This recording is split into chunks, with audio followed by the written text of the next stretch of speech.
तुम जिस रूप में मुझे देखते हो, जिस रूप में मुझे सोचते हो, मैं उस रूप में तुम्हारे पास होता हूँ। मैं वही रूप तुम्हारे सामने लेकर आता हूँ। अगर तुम पिता कहो तो मैं पिता के रूप में तुम्हारे सामने हूँ। तुम माता कहो तो मैं माता के रूप में तुम्हारे सामने हूँ। तुम भाई, बंधु, सखा कुछ भी कहो, मैं उस हर रूप में तुम्हारे सामने होता हूँ। तुम्हारे भाव मन के जैसे होते हैं, वैसा ही मेरा मन तुम्हारे सामने आकर प्रकट होता है। मुझे तुमसे रिश्ता चाहिए। तुम किस रिश्ते में मुझे मानते हो, तुम किस रिश्ते में मुझे अपनापन देखते हो और मुझ में अपने आप को देखते हो।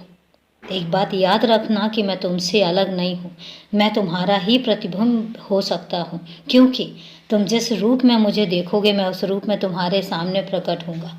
मैं कभी कभी तुम्हारे सामने खुद तुम्हारे तरह प्रकट होता हूँ और तुम मुझे देखते भी हो। मैं तुमसे एक बात और कहता हूँ, मुझे तुम्हें ढूंढने के लिए कहीं और जाने की ज़रूरत नहीं पड़ेगी। जब जब तुम मुझे महसूस करोगे, जब जब तुम मुझे याद करोगे, मैं किसी न किसी रूप में तुम्हारे सामने आ जाऊंगा। याद रखना, तुम मुझे कहीं भी नहीं ढूंढने जाओगे और ना ही तुम्हें इतनी मेहनत करनी पड़ेगी। तुम्हारे मन का भाव, तुम्हारे मन का समर्पण, तुम्हारे मन की लगन, बस ये चीज़ें ही तो हैं जो मुझे तुम तक, तुम्हारे पास तक आने के लिए मजबूर कर देती हैं।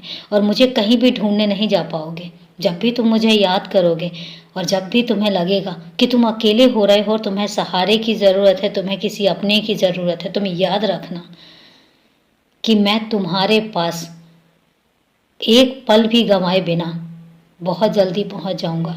और तुमने ये महसूस भी किया है। तुम्हें याद होगा, अभी जो नया साल गया है उसमें तुम्हें 1 तारीख को, तुमने याद है, मेरे मंदिर तक नहीं पहुंच पा रहे थे और तुम्हें लग रहा था कि मंदिर दूर है, तुम नहीं जा पाओगे, कुछ मौसम ऐसा है। और तभी तुमने देखा होगा कि मैं तुम तक पहुंचा था। कैसे पहुंचा था ये भी तुम्हें पता है। फिर तुम कैसे सोच सकते हो कि मैं तुम्हारे बारे में नहीं सोचता हूँ, मैं तुम तक नहीं पहुँचता हूँ। मैं तुम तक तब तक पहुँचता हूँ जब तक तुम मुझे बुलाते रहोगे। तुम्हारे मन के भाव ही ये निर्धारित करते हैं कि मुझे तुम्हारे पास होना चाहिए या नहीं होना चाहिए।